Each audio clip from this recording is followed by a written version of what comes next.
Good evening. Q's Views 7. Riot in the UK and the aftermath. The Kaiser Chiefs had it right. I predict a riot. Just as Rachel Reeves, the new Labour Chancellor of the Exchequer, was touting the UK abroad as a safe place to invest, riots broke out. The riots were in response to rumours on the internet that the murderer of the 3 little girls in Southport, Merseyside, was a Muslim illegal immigrant. Gone are the days when the police could investigate thoroughly and release measured information slowly, even weeks later. The internet makes speculation immediate. Unfortunately, for the overwhelming majority of peaceful Muslims, the jihadists have form. So after the vigil for the murdered girls had finished, outsiders started to attack the mosque in Southport. The following day, the whole community of Southport rallied round and helped to repair the damage. Only later still did it emerge that the killer was native-born into a Christian family. Yet the genie was already out of the lamp, or was it the bottle? Rioters, some high on alcohol, started to attack hotels housing illegal immigrants and asylum seekers.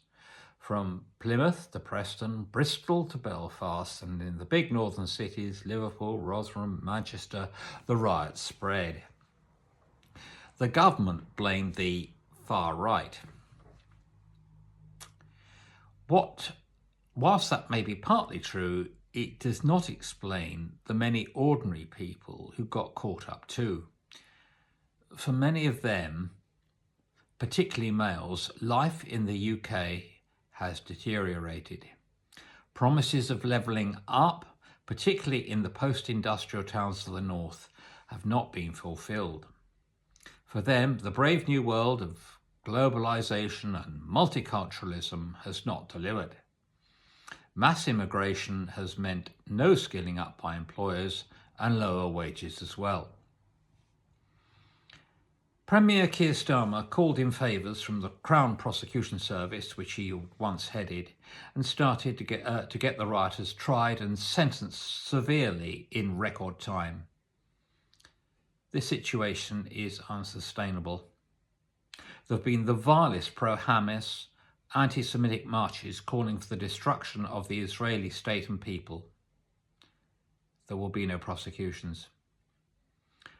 Whilst obviously indefensible, a poor carer who posted on Facebook of burning down the Southport Mosque with Muslims inside was given a 15-month jail sentence. Children as young as 12 have been hauled before the courts, all in record time. Normally, the courts are so clogged that some cases cannot be heard until 2026. Of course, this is two-tier policing and two-tier justice.